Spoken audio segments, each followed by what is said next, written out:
देखो आज का जो टॉपिक होगा ना, वो टॉपिक होने वाला है काइंड्स ऑफ वर्ब्स। डालो हेडिंग, वर्ब्स में डालोगे topic kinds of verbs. Kinds of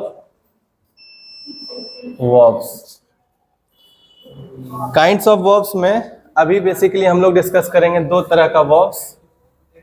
कौन कौन सा होता है बताओ? एक होता है मेन वर्ब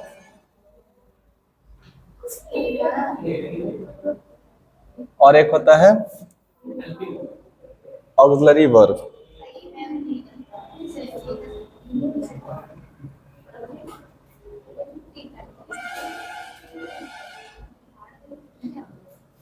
एक कौन हो गया? मेन वर्ब और एक हो गया ऑक्सिलरी वर्ब। मेन वर्ब को ही बोला जाता है दूसरा नाम प्रिंसिपल वर्ब, प्रिंसिपल वर्ब्स। और ऑक्सिलरी वर्ब को क्या बोला जाता है? हेल्पिंग वर्ब,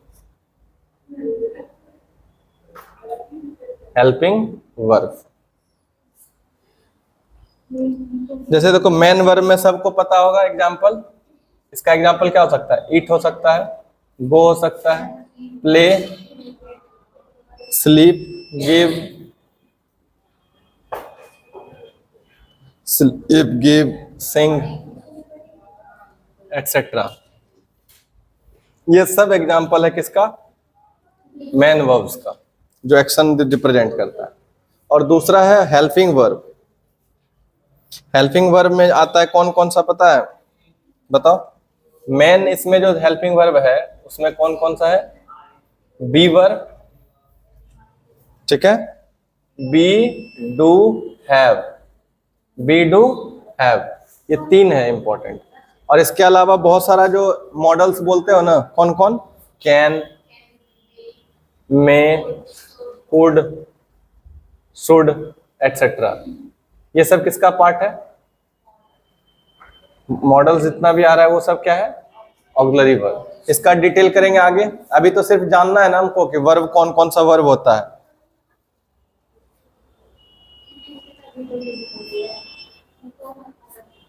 चलो इसके लिए कुछ एग्जांपल्स लिखते हैं यहाँ पे, पहचान के बताओ किसमें मेन वर्ब है और कौन सा हेल्पिंग वर्ब है। जैसे फर्स्ट सेंटेंस है, the Nightingale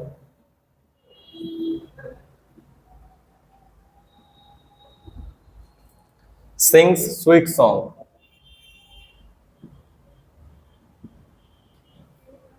Sings sweet song. The nightingale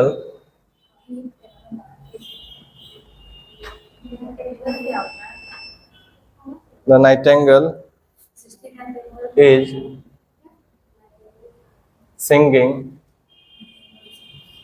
a sweet song.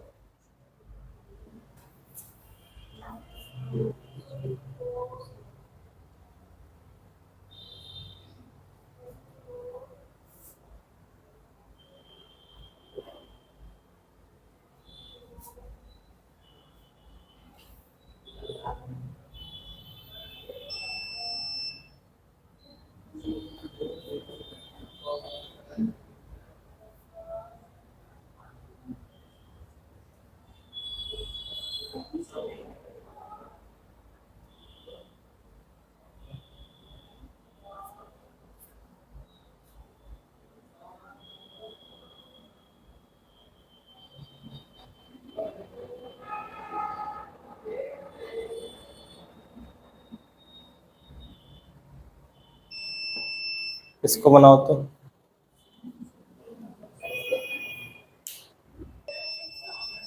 सुनो यहाँ ध्यान से। क्वेश्चन यहाँ पे क्वेश्चन करते हैं, टॉपिक क्या है? Kinds of verbs. वर्ब्स को अलग अलग प्रकार से बांटा गया है, ठीक है। तो उसमें से एक टाइप क्या है जिसको कि हम लोग वर्ब को समझ सकते हैं? मेन वर्ब और ऑक्सिलरी वर्ब। मेन वर्ब और ऑक्सिलरी वर्ब। मेन वर्ब क्या होता है? जो एक्शन रिप्रेजेंट करता है जनरली। तो मेन वर्ब तो पहचान लोगे आराम से, जो एक्शन वाला वर्ड है। कौन कौन सा बताओ? Eat, go, play, sleep, give, sing etcetera. इसके बाद ऑक्सिलरी को वो क्या बोलते हैं? Helping verb. और मेन वर्ब को क्या बोलते हैं? Principal verb. तो ऑक्सिलरी वर्ब में जो बेसिकली तीन तरह का वर्ब है, बी वर्ब, डू वर्ब और हैव वर्ब, ये तीन वर्ब हेल्प करता है टेंसेस को फॉर्म, टेंस को बताने में। किसको बताने में? टेंस को। देखो, verbs used to form the tenses, क्या लिखा है? used to form the tenses of the main verb are called auxiliary verbs. Tense का फॉर्म बनाने में हेल्प करता है कौन? ये तीनों, और इसलिए इसको क्या बोला जाता है? Auxiliary verb. तो ये तीनों के अलावा भी बहुत सारा ऑक्सिलरी वर्ब है, लेकिन जो पूरा का पूरा टेंस डिपेंड करता है, पूरा टेंस का स्ट्रक्चर में सिर्फ और सिर्फ कितना ऑक्सिलरी आएगा? 3. इसी 3 से ये पूरा स्ट्रक्चर खत्म हो जाता है. वो आगे करेंगे. और बी डू हैव का फॉर्म पता है सबको? इसको एक बार लिख लो, रिवाइज हो जाएगा. बी हैव और डू, यही ना था? तो बी का एक फॉर्म कौन सा है? Present form. और एक फॉर्म कौन है? Past form. प्रेजेंट और पास्ट. थर्ड फॉर्म को पास्ट पार्टिसिपल बोला जाता है. Past participle. ये फ्यूचर टेंस नहीं हो गया, ये फ्यूचर टाइम नहीं हो गया, बस टाइम दो ही बता रहा है, प्रेजेंट वाला और पास्ट वाला. ये पास्ट पार्टिसिपल जो होता है ये एडजेक्टिव की तरह से काम करता है. कैसा काम करता है? एडजेक्टिव की तरह से इसका फॉर्म है ना. और एक होता है प्रेजेंट पार्टिसिपल जिसको आईएनजी फॉर्म भी बोलते हैं, है ना. तो अब इसमें आ जाओ क्या? बी, इसको एगो बोल दो आईएनजी फॉर्म. बताओ तो बी का प्रेजेंट फॉर्म क्या होता है? Is, am, are. तुम इसको फर्स्ट फॉर्म भी बोल सकते हो. क्या होता है ये? First form. और बी का पास्ट फॉर्म क्या होता है या सेकंड फॉर्म? वाज और वर. और पास्ट पार्टिसिपल क्या हो जाता है? Third form, been. और ये आईएनजी फॉर्म क्या हो जाएगा? बिंग हो जाएगा. बात समझ में आया?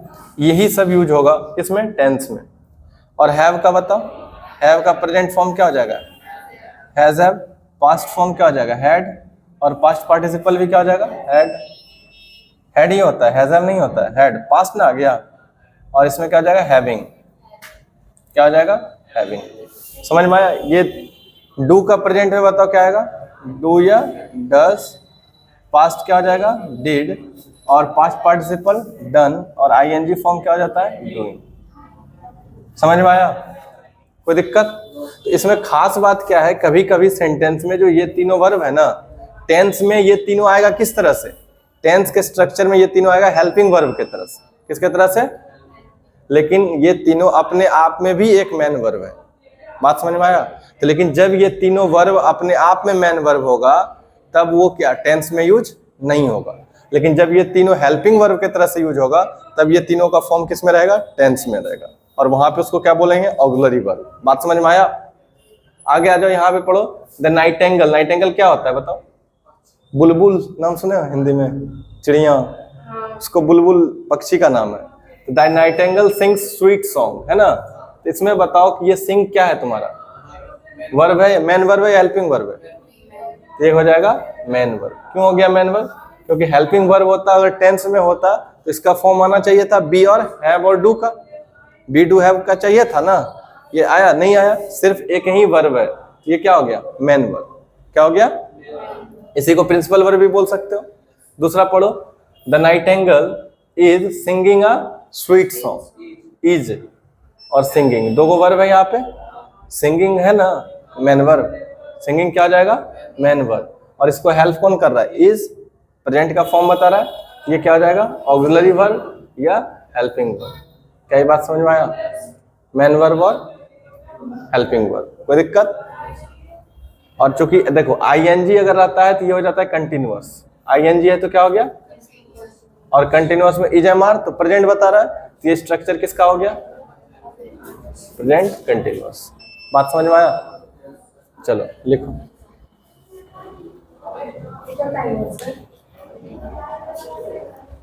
अभी चलो देखो, ऑक्सिलरीज जो होता है ना, ऑक्सिलरी मतलब क्या हो गया? Helping verb.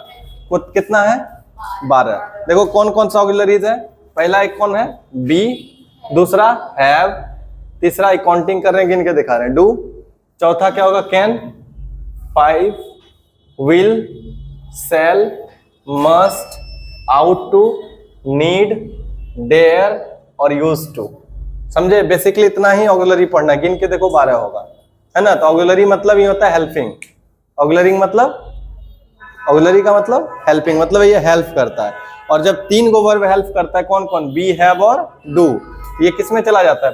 बोले थे ना बे, टेंस का स्ट्रक्चर बनाने में ना. तो ये पढ़ लियो, समझ में आ रहा है सबको? बी का फॉर्म है is, am, are, was, were. और फिर हैव का हैज, हैव. और डू का डज और डिड। अब यहां पे देखो क्या लिखे हैं, all verbs that are not auxiliaries, all verbs that are not auxiliaries are main verbs. जो कोई वर्ब ऑक्सिलरीज नहीं है इसका मतलब वो कौन सा वर्ब है, मेन वर्ब है। यहां तक समझ में आ गया। तो प्राइमरी ऑक्सिलरी कितना हो गया, 3। प्राइमरी ऑक्सिलरीज कितना हो गया, तो प्राइमरी वर्ब कितना होता है इंग्लिश में, 3 होता है, बी, हैव और डू। और इस तीनों को अच्छे से जान गया। इसके बाद देखो यहां पे क्या लिखे हैं, primary auxiliaries can be used as a auxiliaries as well as main verbs. बोले थे ना ये 3 वर्ब ऐसा है जो कैसा, मेन वर्ब भी हो सकता है और ऑक्सिलरी भी हो सकता है, मेन वर्ब भी हो सकता है और ऑक्सिलरी भी हो सकता है। ध्यान से पढ़ो सेंटेंस, सी इज क्लेवर। बताओ इसमें कोई मेन वर्ब है, पहले मेन वर्ब है यहाँ पे नहीं है, तो ये यहाँ पे जो इज है ये कैसा वर्ब है, ये बताना, ये कैसा हो जाएगा, मेन वर्ब। क्या ये बात क्लियर है। दूसरा बताओ, she is taking her dinner, taking आ गया ना मेन वर्ब, इज यहाँ पे क्या आ गया, ऑक्सिलरी वर्ब या हेल्पिंग वर्ब, इज क्या हो जाएगा, ऑक्सिलरी वर्ब। आ रहा है समझ में, ऑक्सिलरी वर्ब और हेल्पिंग वर्ब सेम ही होता है, ऑक्सिलरी वर्ब और हेल्पिंग वर्ब। ये मेन वर्ब हो गया। अब बताओ इसमें, he has several pair of shoes, क्या बताओ, सेवरल कोई वर्ब है नहीं है, यहाँ पे हैज ही एक ही वर्ब है ना, ये कौन सा हो जाएगा, मेन वर्ब या ऑक्सिलरी वर्ब, मेन वर्ब। और इस वाले केस में देखो, ही हैज लॉस्ट, लॉस्ट ये फॉर्म है ना वर्ब का, फॉर्म है कि नहीं वर्ब का, थर्ड फॉर्म है, तो ये क्या हो गया, मेन वर्ब, तो ये क्या हो जाएगा, ऑक्सिलरी वर्ब। तो हैज यहाँ पे क्या हो गया, डब्बा में रखें किसको, ऑक्सिलरी को ना, सब में रख दो, हो गया क्लियर, ऑक्सिलरी वर्ब। डब्बा में नहीं रखें, बेसिकली यहाँ पे जो सर्कल किए हैं उसी का नाम यहाँ पे लिखें, मेन वर्ब, ये हो गया यहाँ पे ऑक्सिलरी वर्ब, ये हो गया यहाँ पे क्या, मेन वर्ब, और ये इसमें क्या हो गया, ऑक्सिलरी वर्ब। बात समझ में आया आप। ये इंट्रोडक्शन चल रहा है अभी वर्ब का, जब ये कर लोगे अच्छे से तब इसका डिटेलिंग में जाएंगे और चैप्टर स्टार्ट हो जाएगा। वर्ब को अच्छे से पढ़ लोगे तो इंग्लिश का समझ लो मैक्सिमम चीज कंप्लीट हो गया। ऑक्सिलरीज,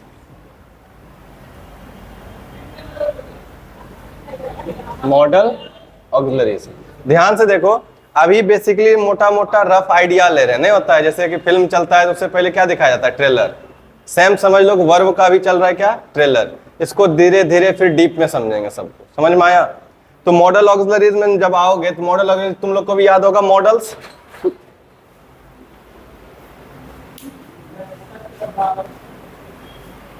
चलो मॉडल ऑक्सिलरीज में कौन कौन आएगा, कैन आएगा, और कैन आएगा तो इसका पास्ट क्या हो जाता है, कुड, ये भी आएगा, कैन और कुड।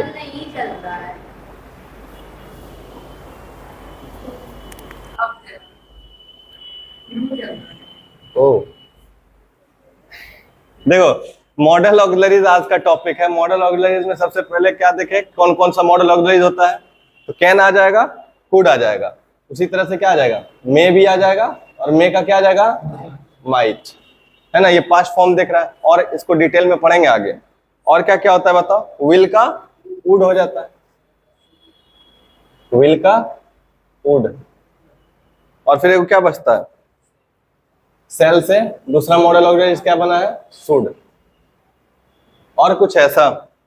इसके बाद होगा मस्ट होगा, आउट टू होगा, नीड टू होगा, होता है ना ये सब भी हम लोग पढ़ेंगे, must, ought to etcetera, different different है ना। तो बेसिकली इसका यूज हमको देखना है कि मॉडल ऑक्सिलरीज का यूज कब करते हैं, बताओ।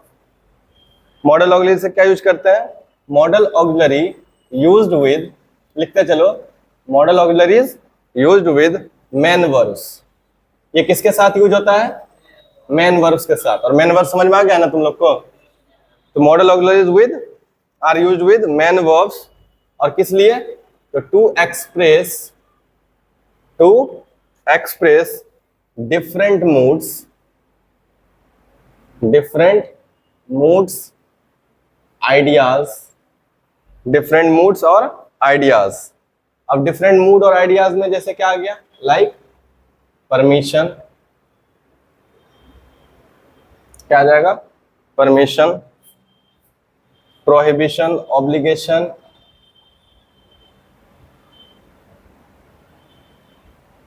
ऑब्लिगेशन, सजेशन,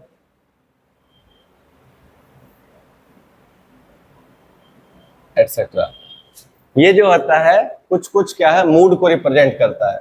ये आपको परमिशन, प्रोहिबिशन, ऑब्लिगेशन, सजेशन, ये सब चीज डिटेल में पढ़ेंगे जब हम लोग मॉडल ऑक्सिलरीज वर्ब पढ़ेंगे, ठीक है। तो अभी के लिए समझ में आ गया कि मॉडल ऑक्सिलरीज में कौन कौन सा आता है, ये आता है रफली, और इसका यूज क्यों करते हैं।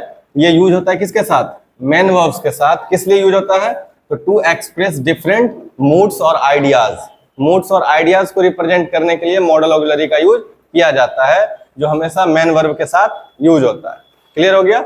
और मेन वर्ब हमेशा फर्स्ट फॉर्म के साथ यूज होता है। जो मेन वर्ब रहेगा ना, वो हमेशा याद रखना किसके फॉर्म में रहेगा, फर्स्ट फॉर्म। अगर मॉडल ऑक्सिलरीज यूज हो गया है तो उसके बाद मेन वर्ब किस फॉर्म में रहेगा, समझ में आया। यानी कि हम ये बोलना चाह रहे हैं कि अगर मान लो कि मॉडल ऑक्सिलरीज आया, मॉडल ऑक्सिलरीज, इसके बाद हमेशा वर्ब का कौन सा फॉर्म आएगा, फर्स्ट फॉर्म। ये स्टार मार के लिख दो, ये वर्ड समझ लो।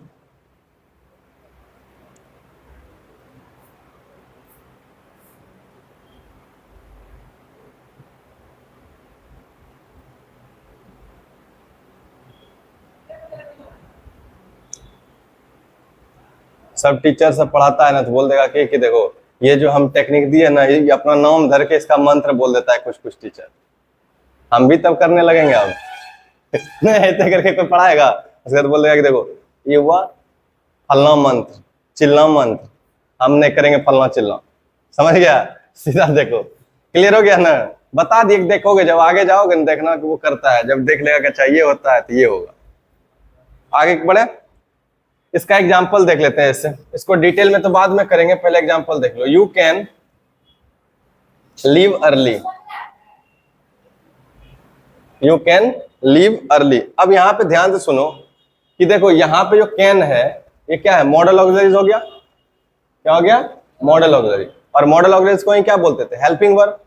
और मेन वर्ब है ये, है कि नहीं है बताओ। और ये कौन सा फॉर्म है बताओ, फर्स्ट फॉर्म में है कि नहीं। अच्छा, इस क्वेश्चन को पढ़ने के लिए पढ़ के बताओ कि कैसा मूड को रिप्रेजेंट कर रहा है। यहाँ पे कैन है ना, कैन है ना, ये कैसा मूड रिप्रेजेंट कर रहा है। You can leave early, you can leave early, you can leave early. इसका सेंस लगाओ थोड़ा, क्या बोलना चाह रहा है, you can leave early. Hindi में ही मीनिंग पहले सोचो तब बोलना क्या होगा। यू कैन, कैन मतलब सकना से बोलते हो ना, यू कैन लीव छोड़ सकते हो, जल्दी छोड़ सकते हो। इसका मतलब ये क्या दे रहा है, you can leave early, you can leave early. हम बोलेंगे ना किसी को यू कैन लीव अर्ली, तो इसका मतलब उसको क्या दे रहे हैं, परमिशन ही तो दे रहे हैं।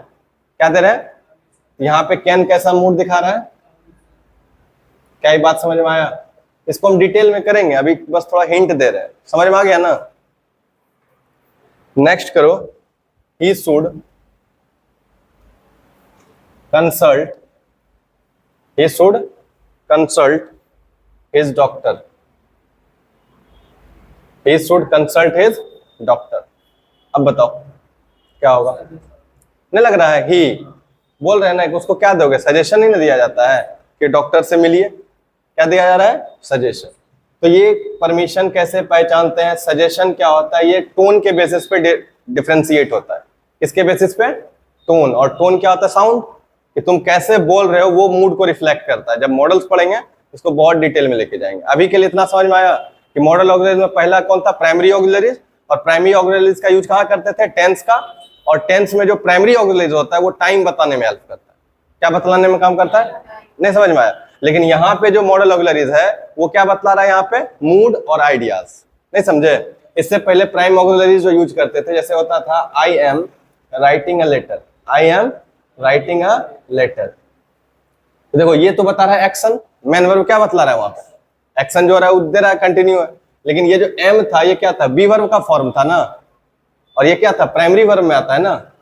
ये किस में आता है, प्राइमरी वर्ब में। कौन कौन, बी, हैव, डू।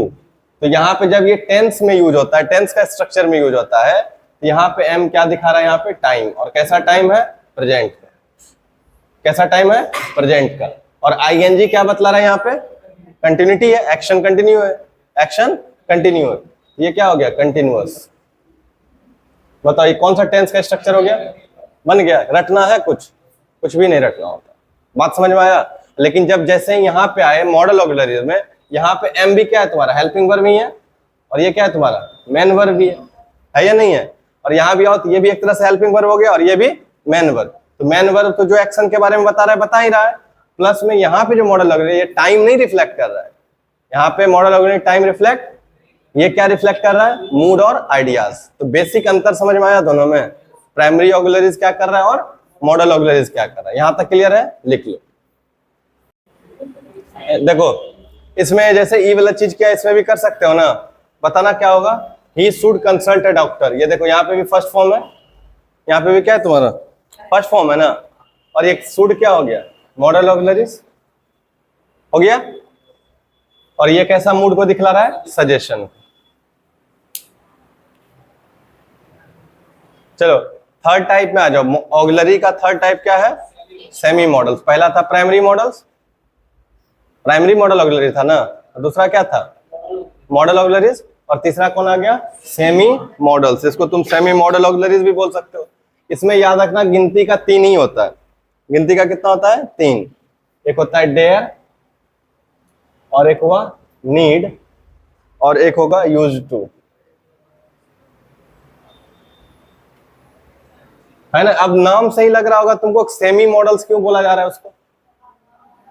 सेम आधा मॉडल का मतलब आधा काम मॉडल्स वाला कर रहा है और आधा काम मेन वर्ब वाला कर रहा है, समझे। क्या है इसका मतलब, लिख लो पहले, लिखो ये तीनों क्या कहलाता है, these are called semi models. अच्छा ऐसा क्यों कहा जाता है सेमी मॉडल्स, बिकॉज लिखो उसमें, they partially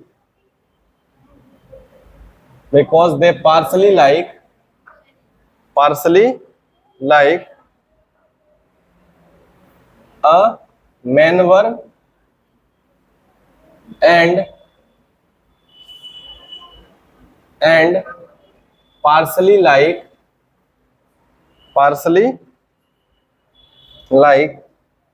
a model auxiliary.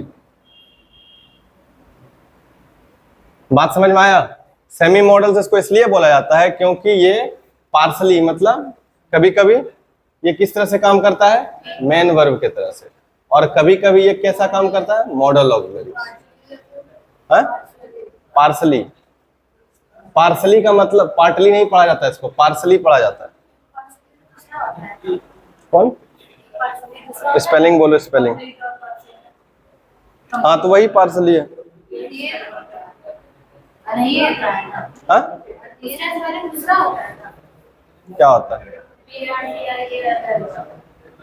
यही होता है।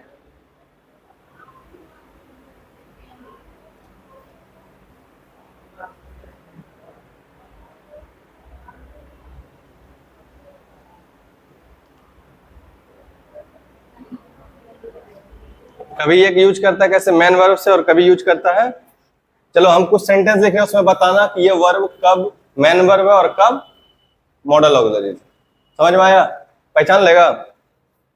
लिखो पहला sentence, need I wait for you.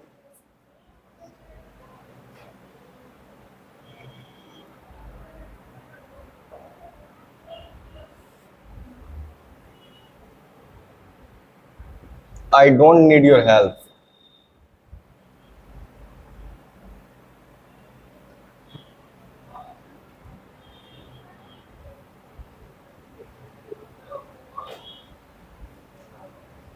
He dare not tell lies.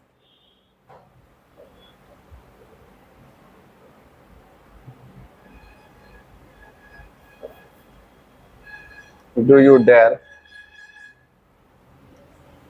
to tell lies. इसमें बताओ नीड कहाँ पे है, मेन वर्ब और ये तीन है ना, तीन सेमी मॉडल्स। इसका यूज बताओ, हर एक सेंटेंस में नीड कहाँ पे मेन वर्ब्स की तरह यूज हुआ है और कहाँ पे नीड, इस दोनों में नीड का करना है और इस दोनों में डेयर का करना है। बताओ कर पाओगे? ट्राई करो।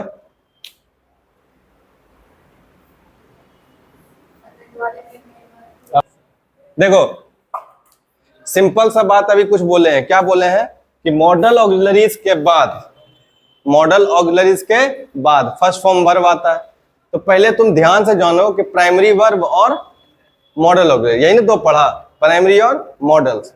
तो प्राइमरी में जो तीन फॉर्म आता है, क्या बी वाला is am are was were दिखेगा, हैव में हैज हैव और हैड दिखेगा, और डू में डू डज डिड दिखेगा।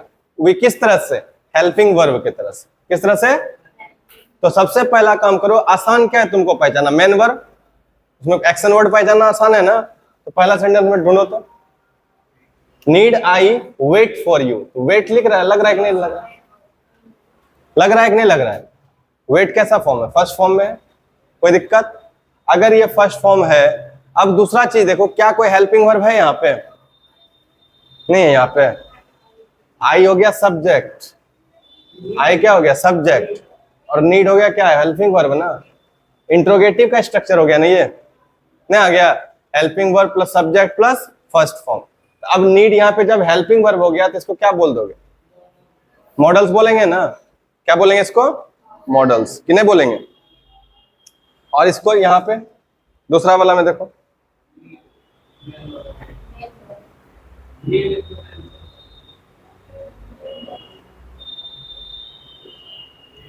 दूसरा वाला में क्या होगा? पहला तो मेन वर्ब ढूंढोगे, मेन वर्ब यही तुमको क्या मिल गया? नीड मिल गया ना। और ये डोंट क्या हो गया? हेल्पिंग वर्ब नहीं मिला, प्राइमरी वर्ब का अनुरूप है। तुमको बोले थे हेल्पिंग वर्ब पहचानने में एक हिंट दे दिए, क्या कि बी का फॉर्म दिखेगा तो is am are was were दिखेगा, हैज हैव का दिखेगा तो हैज हैव हैड दिखेगा, और उसके बाद डू का फॉर्म दिखेगा तो डू डज डिड दिखेगा, है ना। तो डू डज डिड मिला कि नहीं मिला? ये क्या बन गया तुम्हारा? हेल्पिंग वर्ब हुआ। और अब हमारा काम क्या था कि नीड को पहचानना ना। तब तुमको खुद ब खुद हिंट मिल गया कि नीड यहाँ पे क्या यूज हुआ है, बताओ। पहला वाला में मॉडल ऑक्सिलरीज, मॉडल ऑक्सिलरीज, और इसमें मेन वर्ब ना। कोई दिक्कत हुआ पहचानने में? आ रहा है समझ में? नेक्स्ट बताओ, इसमें ही dare not tell a lie, यही ना है, टेल लाइज। तो सबसे पहले क्या देखोगे? मेन वर्ब है ना फर्स्ट फॉर्म में। देख रहे हो खासियत कि सब बोले थे ना कि क्या रहा है यहाँ पे फर्स्ट फॉर्म आ रहा है ना, किसके बाद? मॉडल्स के बाद। देखो यहाँ पे कौन था? ये मॉडल्स था, तो मॉडल के बाद क्या आया? First form. अब इसमें बताइए मॉडल नहीं है, ये टेंस हो गया ना, ये क्या हो गया? फर्स्ट फॉर्म हो गया। तो ये डेयर अब क्या बन जाएगा? हेल्पिंग वर्ब नहीं बनेगा। अगर ये मेन वर्ब तो डेयर यहाँ पे क्या बन गया? Helping verb. तो ये क्या बन गया? मॉडल ऑक्सिलरीज बना। कोई डाउट नहीं रह रहा है मन में? अब इसमें बताओ, देखो डू वाला दिख गया ना, और मेन वर्ब तब यहाँ पे कौन हो जाएगा? और ये टू टेल क्या वर्ब होगा? नहीं होगा। वर्ब के साथ अगर देखो टू प्लस फर्स्ट फॉर्म जब भी आ जाएगा, टू प्लस फर्स्ट फॉर्म, तो क्या होता है? इन्फिनेटिव का नाम सुने हो? नहीं सुने हो? वर्ब के पहले अगर टू लग जाता है तो क्या बन जाता है? इन्फिनेटिव बन जाता है ना। और इन्फिनेटिव काम कैसे करता है? तो नाउन के तरह से। किसके तरह से काम करता है? समझ में आया? तो यहाँ पे ये वर्ब है नहीं है ना, तो डेयर क्या हो गया? यहाँ पे मेन वर्ब हो गया, और डू क्या हो गया तुम्हारा? Helping verb. तो हमको डेयर के बारे में लिखना है, तो डेयर क्या हो गया यहाँ पे बताना? मेन वर्ब ना। डेयर क्या हो गया? क्या ये बात क्लियर हुआ? कोई डाउट? इसको डिटेल में जब करेंगे ना तो और अच्छे से समझ में आएगा, समझा? चलो है, लिखो, साथ साथ लिखो। अगला कंसेप्ट है हम लोग को ये समझना है कि the object of a verb क्या होता है। The object of a verb लिखो, डेफिनेशन लिखो इसका सबसे पहले, तब समझाते हैं। The object of a verb is the person, the object of a verb is the person और थिंग, पर्सन और thing that receive the action, that receives the action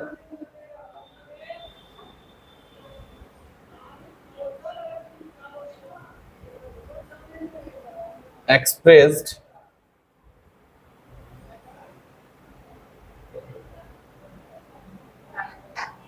by the verb। समझ में आया? The object of a verb क्या होता है? The object of a verb is the person और thing that receives the action expressed by the verb.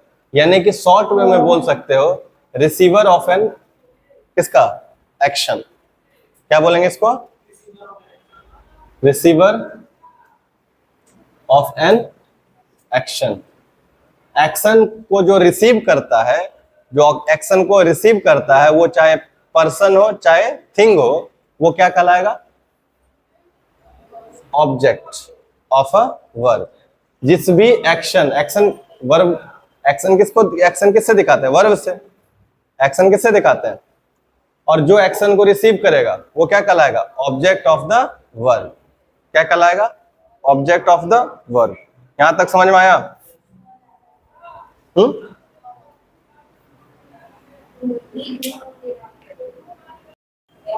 चलो देखो ध्यान से, ऑब्जेक्ट ऑफ अ, सुनो, ऑब्जेक्ट ऑफ अ वर्ब समझ में आया क्या होता है?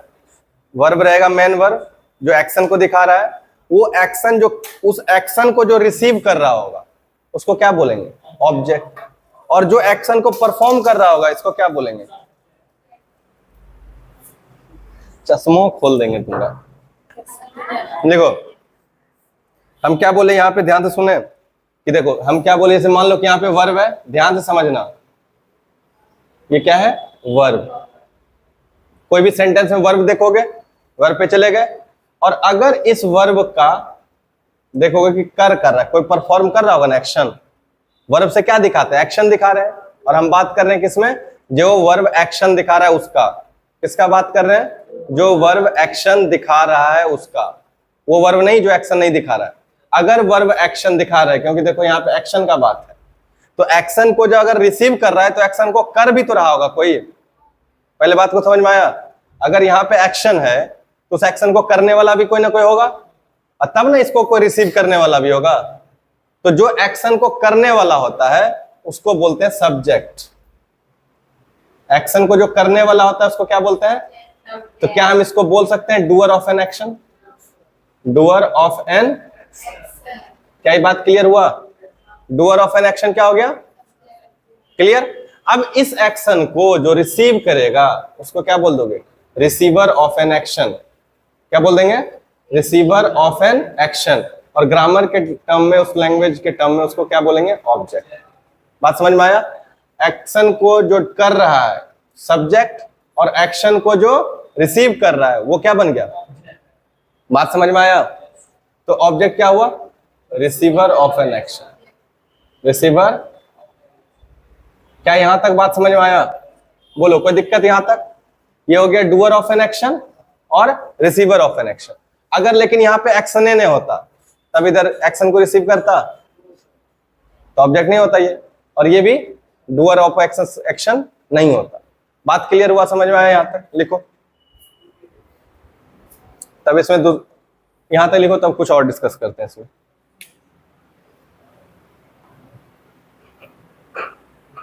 चलो अब इसमें ध्यान से देखना, अगर हमको बात करना है भी किसका? ऑब्जेक्ट का, इसके साथ साथ सब्जेक्ट भी समझ लेंगे। अब इसमें ऑब्जेक्ट पहचानने के लिए कुछ होता है कीवर्ड्स। ऑब्जेक्ट पहचानने के लिए क्या होता है? कीवर्ड्स। क्या होता है? जैसे कि मान लो वर्ब पे ले लिए, वर्ब लिख लिए ना, और वर्ब के बाद अगर तुम क्वेश्चन लगा दिए किसका? हुम का।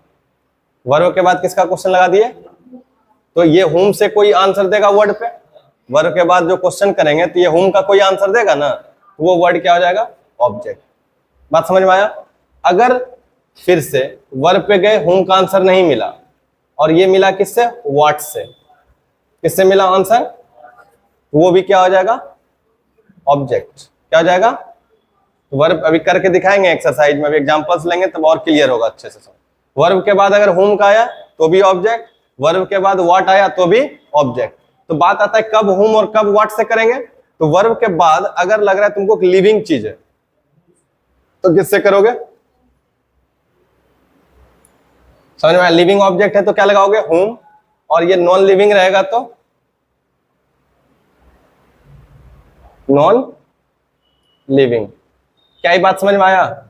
क्यों? क्योंकि देखो डेफिनेशन में क्या लिखे थे, इज द पर्सन और थिंग। तो वो पर्सन भी हो सकता है एक्शन को रिसीव करने वाला, और थिंग भी हो सकता है। तो पर्सन जो रिसीव करेगा वो किससे करेगा? whom से। और थिंग किससे रिसीव करेगा? what से। ये एक हिंट है। बात समझ में आया? और कंसेप्ट क्या है? Receiver of an action. अब फिर सब्जेक्ट का कंसेप्ट क्या है बताओ? Doer of an action, doer of an action. अब इसमें अगर तुम सब्जेक्ट को पहचानना चाहते हो तो इसमें भी तुम वही काम करोगे। इसमें कीवर्ड क्या है तुमको पहचानने के लिए? वर्ब पे जाओगे और वर्ब से पहले जनरली किससे क्वेश्चन करोगे? हु से। किससे? देखो एक चीज याद रखना, ये ऐसा नहीं होगा हमेशा, ध्यान से सुनो, जनरली की बात बोल रहे हैं। 90% केस में ऐसा होगा कि वर्ब के बाद ऑब्जेक्ट आएगा, वर्ब के बाद। लेकिन कोई ये रूल नहीं है कि वर्ब के बाद ऑब्जेक्ट आएगा, वर्ब के पहले भी आ सकता है। तो वो डिपेंड करेगा सेंस पे। किस पे डिपेंड करेगा? और सेंस क्या है कि तुमको बस ये ऑब्जर्व करना है कि एक्शन को रिसीव कौन कर रहा है, एक्शन को। लेकिन मोस्ट ऑफ द केस में जो रिसीवर ऑफ एन एक्शन होता है वो वर्ब के बाद आता है, लेकिन कुछ कुछ केस में वर्ब के पहले भी आ जाता है। तो पहले और बाद का लफड़ा से नहीं फंसना। किससे फंसोगे? किससे फंसाओगे? Receiver of an action. और सब्जेक्ट को कैसे फंसाओगे? डूअर ऑफ एन एक्शन को, कि एक्शन कर कौन रहा है। बात समझ में आया? लेकिन एक हिंट के लिए तुमको दे रहे हैं स्टार्टिंग में कि यहाँ पे क्या जाओगे? वर्ब के पहले अगर किसका आंसर आ जाए? हु से। किससे? तो वो क्या बन जाएगा? सब्जेक्ट। और वर्ब के पहले अगर आंसर आ जाए किससे? व्हाट से। किससे आ जाए? व्हाट से। और ये व्हाट क्या बता रहा है? करने वाला, डूअर बता रहा है। तो ये भी क्या हो जाएगा? सब्जेक्ट। तो ये हु किसके लिए आएगा बताओ फिर से? लिविंग के लिए। और व्हाट से क्या आएगा? नॉन लिविंग के लिए। क्या ये बात समझ में आया या नहीं आया? समझ में आया है? अब एग्जांपल करें। चलो 2 सेंटेंस लिख रहे हैं यहां पे, ध्यान से लिखो। पहला सेंटेंस है,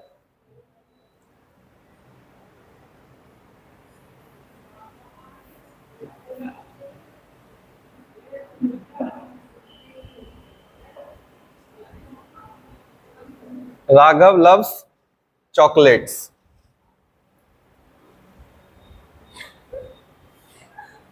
और दूसरा सेंटेंस लिखो,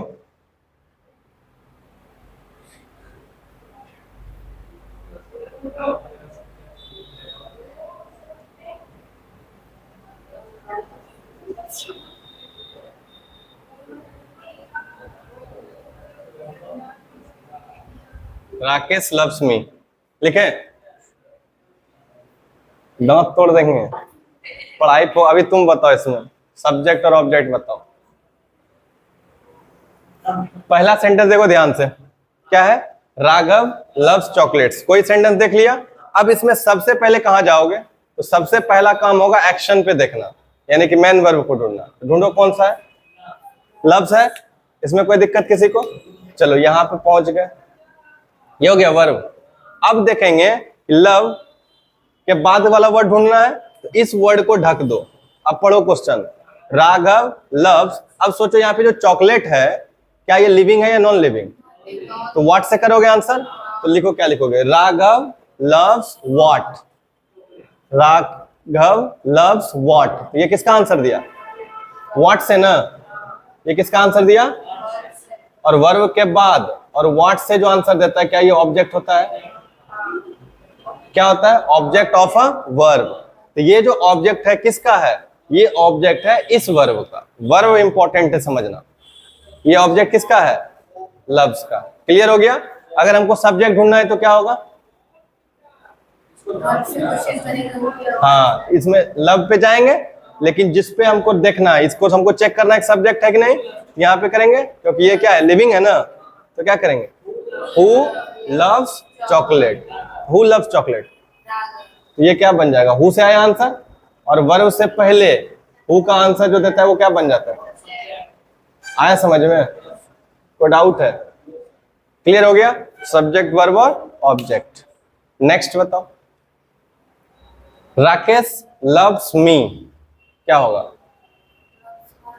फिर लव्स पे जाएंगे, और लेकिन इस बार जब जाओगे तो क्या ऑब्जर्व किए कि मी कोई लिविंग है या नॉन लिविंग, लिविंग के लिए ना यूज होता है, तो लव्स व्हाट, वर्ब पे जाके फिर से किसका आंसर किए, व्हाट, सॉरी व्हाट करोगे तो नॉन लिविंग के लिए होता है, whom लव्स whom, किसको, मुझे, मी हो गया ना, तो ये वर्ड क्या हो जाएगा तुम्हारा, ऑब्जेक्ट हो जाएगा, क्या बन जाएगा ये, क्या ये बात समझ में आया। और इधर करेंगे तो क्या हो जाएगा, राकेश लव्स मी, वर्ब है ना, तो यहां भी देखो लिविंग ही है, तो करेंगे क्या, who loves me, who loves me Rakesh, तो हु का आंसर दिया ना, और वर्ब से पहले है, क्या ये कोई रूल है कि वर्ब से पहले सब्जेक्ट होगा, नहीं, तो यहाँ पे क्या होगा ये, जो जो धोखाम सिखाता है ना कि वर्ब से पहले सब्जेक्ट आएगा वर्ब के बाद ऑब्जेक्ट आएगा, उसका खेला हो जाएगा आगे, ठीक है, वो कभी नहीं होता, वो सेंस पे चलता है। एक चीज याद रखना कि वर्ब बार बार एम्फेसाइज क्या कर रहे हैं, ध्यान से देखना, ये जो चॉकलेट है इस वर्ब का ऑब्जेक्ट है, और ये जो राघव है इस वर्ब का सब्जेक्ट है। सेम उसी फैशन में इस लव का ऑब्जेक्ट मी है और इस लव का सब्जेक्ट राकेश है। इसका मतलब हुआ इस लव को रिसीव कौन कर रहा है, मी, और इस लव को कर कौन रहा है, राकेश। तो ये हो गया डूअर और ये हुआ रिसीवर। उसी तरह से लव का ये क्या हुआ, रिसीवर, और ये क्या हुआ, डूअर। समझ में आया? चलो चुप रहो। देखो लिखो डायरेक्ट ऑब्जेक्ट का पहले डेफिनेशन लिखो, फिर इनडायरेक्ट ऑब्जेक्ट का लिखो। डायरेक्ट ऑब्जेक्ट, इसको बना दो। अगला कंसेप्ट ये है डायरेक्ट ऑब्जेक्ट और इनडायरेक्ट ऑब्जेक्ट। डायरेक्ट ऑब्जेक्ट को डिफाइन करो। Direct object is the person, direct object is the person और थिंग, पर्सन और thing that directly receives the action, directly receives the action expressed by the verb। और किसके द्वारा ये दिखाया जाता है, expressed by the verb। और इसके बाद आ जाओ कौन सा, इनडायरेक्ट ऑब्जेक्ट। इसका डेफिनेशन लिखो, क्या लिखेंगे, indirect object is the person और थिंग, पर्सन और थिंग दैट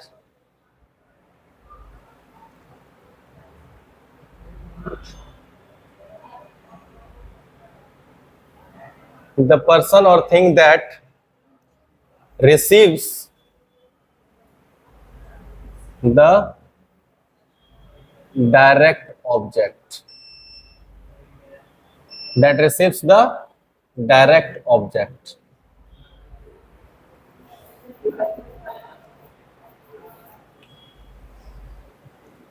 और ये आंसर देता है किसका, या कीवर्ड लिख दो।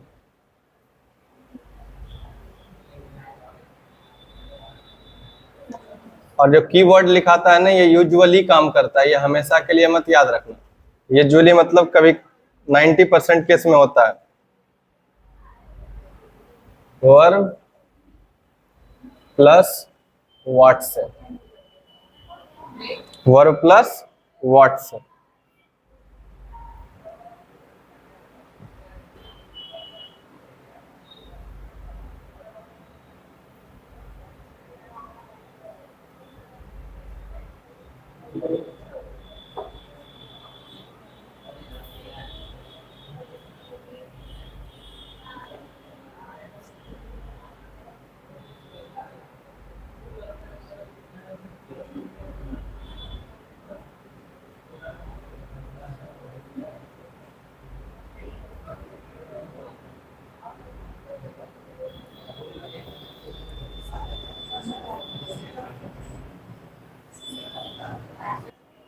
चलो देखो ध्यान से, एक नेक्स्ट कंसेप्ट जो हमको समझना है वो किसके बारे में समझना है, डायरेक्ट ऑब्जेक्ट और इनडायरेक्ट ऑब्जेक्ट। देखो जितना तुम ये भी कंसेप्ट छोटा छोटा पढ़ते जाओगे, यही तुम आगे चल के जब जाओगे तो फिर इजी लगने लगेगा सारा चीज। तो ये छोटा छोटा कंसेप्ट को बहुत बारीकी से समझो।